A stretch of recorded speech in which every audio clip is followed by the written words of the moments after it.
Il était une fois, dans un paisible village, vivait une jeune fille douce et lumineuse nommée Zimbola. Elle était très belle et heureuse, car elle était la fille unique de ses parents. Son père était un artisan sculpteur de masques et sa mère, une guérisseuse aux dons mystérieux. On disait que sa mère avait beaucoup de pouvoir car elle parlait aux plantes et que les animaux la saluaient quand elle passait.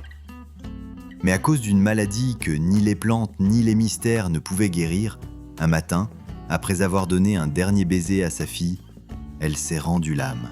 Le village entra en deuil et pleure sa disparition pendant plusieurs semaines. Mais peu de temps après, affaibli par le chagrin et à cause de la petite fille qu'il ne pouvait pas donner assez de soins et d'affection tout seul, le père épousa Majo, une femme aux yeux durs et aux paroles empoisonnées. Elle était une veuve avec 2 filles, Féné et Siba, qui, dès leur arrivée, méprisèrent Zimbola parce qu'elle voit en cette fille une grâce naturelle et une beauté que rien ne pouvait ternir. C'est alors que la vie de la précieuse jeune fille Zimbola avait basculé. Elle sentit déjà que la lumière quittait son foyer. Chaque matin, avant le chant du coq, Zimbola était déjà debout. Elle allait puiser l'eau à 2 kilomètres du village, avec des calebasses plus lourdes qu'elle, puis elle pilait le mil, nettoyait la case, tissait les pagnes, pendant que Féné et Siba dormaient encore ou se faisaient tresser les cheveux. Majo, jalouse de la grâce naturelle et la beauté de Zimbola, lui interdisait tout ce qui pouvait nourrir son esprit et lui rendre heureuse. Elle ne devait pas chanter, danser, ni même s'approcher du marché où les anciens racontaient les contes. Un jour, pendant qu'un voisin passa près de la maison, voyant les 3 filles, il disait « Zimbola est plus belle que les 2 autres réunies ».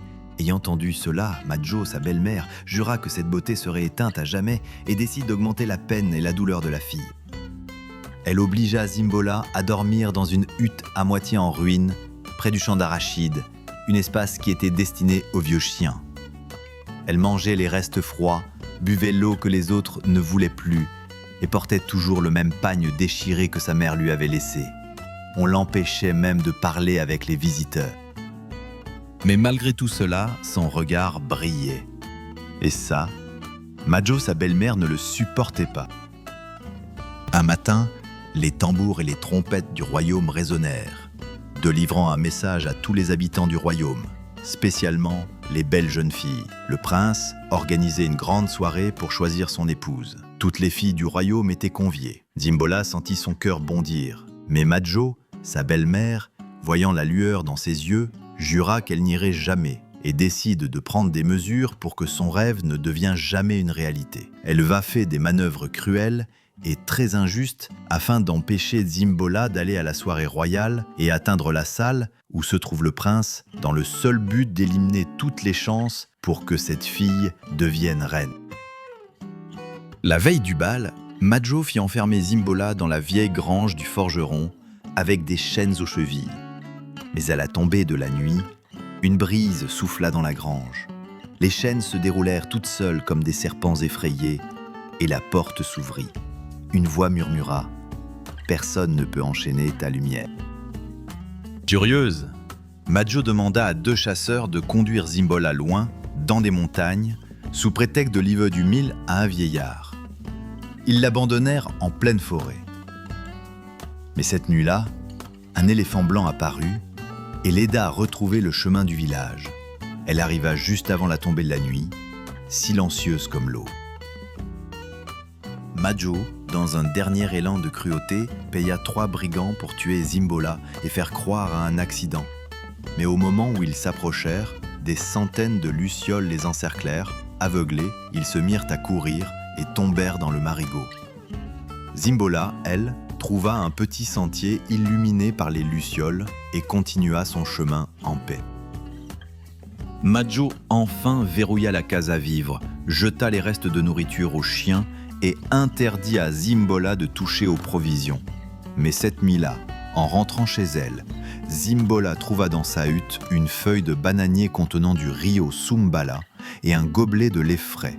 Un lézard à crête rouge se tenait près du repas, la fixant comme pour dire « Mange, il te faut de la force et beaucoup d'énergie car ta mère veille encore. » Cette nuit-là, désespérée mais remplie d'espoir, Zimbola s'assit sous un grand arbre sacré. Là, sa naine gardienne, nommée Ingoma, apparut et dit Même l'ombre la plus noire ne peut empêcher l'étoile de briller. Prépare-toi.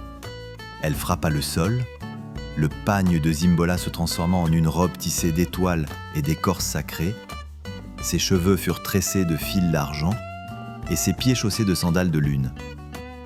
Mais elle dit « Souviens-toi, à minuit, tout retournera à la terre. » Pendant que la cour du palais brillait de 1000 feux, les musiciens jouaient des balafons et griots chantaient les histoires des ancêtres. Toutes les jeunes filles dansaient, riaient et tentaient de se faire remarquer. Mais quand Zimbola entra dans la grande cour royale, les tambours s'arrêtèrent. Un silence de cimetière se fit.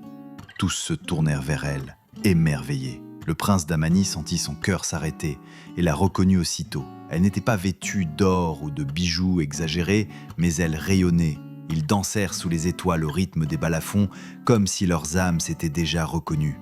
Elle lui parla peu, mais chacun de ses mots avait le poids de 1000 poèmes, et ses yeux disaient tout, la douleur, la force et l'espérance.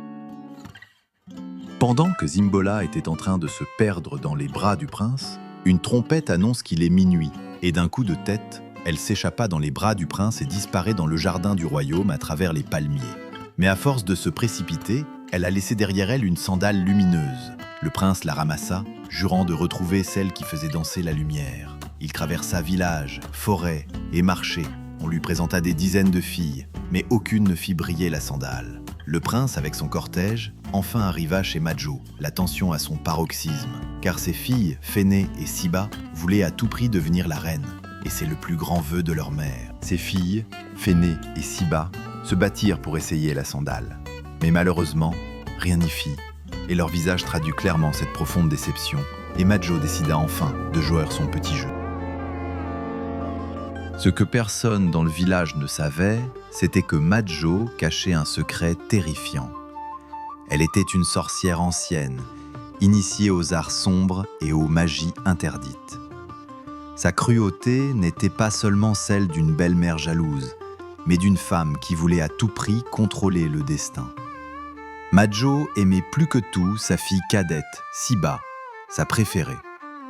Elle rêvait que Siba devienne reine et ne supportait pas que la sandale lumineuse, déposée par Zimbola au bal, refuse de s'adapter aux pieds de sa fille. Ce rejet fut une blessure profonde, un affront qu'elle ne pouvait accepter. Pendant que le prince persiste qu'il y a peut-être quelqu'un d'autre à la maison, Majo se retira un peu et commence à invoquer les forces obscures. Son souffle se mêlait aux flammes bleues qui dansaient autour d'un chaudron fumant, tandis que ses doigts traçaient dans l'air des symboles anciens et puissants. Elle murmura des incantations, sa voix se faisant rauque et sifflante, chargée de colère. « Que la lumière se plie à ma volonté, que ce pied s'adapte à Siba, ou que le destin en paye le prix. » Mais chaque tentative tourna au cauchemar. Le premier sort transforma l'orteil de Siba en une tête de cobra venimeuse, ses yeux étincelants d'un feu mauvais, le serpent sifflant et remuant sous la peau comme s'il voulait s'échapper. Affolé, Majo lança un nouveau sort. Cette fois, la tête du cobra se métamorphosa en un lézard écailleux, aux mouvements rapides et sournois. La peau de Siba se couvrit alors de taches sombres, brûlures invisibles qui semblaient ronger son esprit. Siba changea, son regard devint fuyant, son comportement erratique. Elle chuchotait des mots sans sens, parfois éclatait en cris déchirants. La folie la gagnait peu à peu. Freelancait, mais le prix fut lourd pour Majo. Chaque sort jeté contre la lumière de Zimbola la consumait. Son corps se raidit, ses mains tremblaient et une douleur sourde l'immobilisait. Le pouvoir obscur qu'elle maniait se retournait contre elle, paralysant sa volonté et ses forces. Dans l'ombre, une silhouette lumineuse apparut. Ngoma, la gardienne sacrée de Zimbola, se dressa face à Majo, sa voix claire résonnant. « Arrête, Majo, tu t'acharnes contre la lumière, mais elle est protégée par les ancêtres et les esprits. Tes maléfices ne feront que te détruire, toi et ta fille. » Majo, les yeux flamboyants, cracha. « Je plierai la lumière à ma volonté, ou je la briserai jusqu'au dernier souffle. » Ngoma répondit, calme mais ferme, « Ton cœur est rempli de haine, mais la haine détruit toujours son porteur.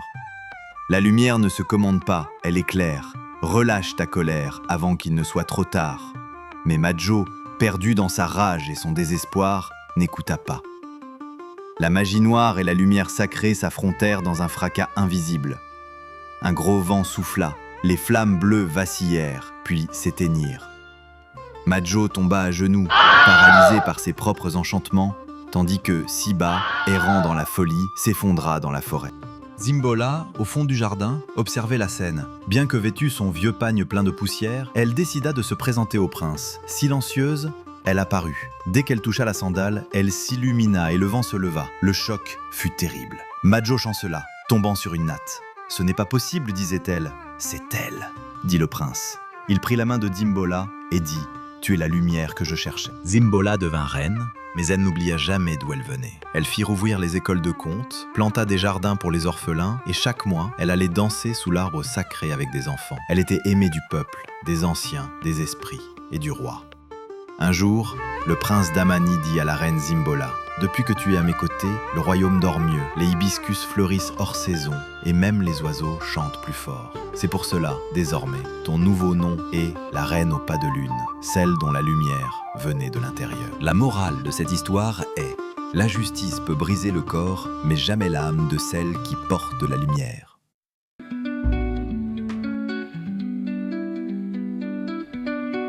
Chaque histoire sur Narafrica porte une sagesse, une mémoire et une voix.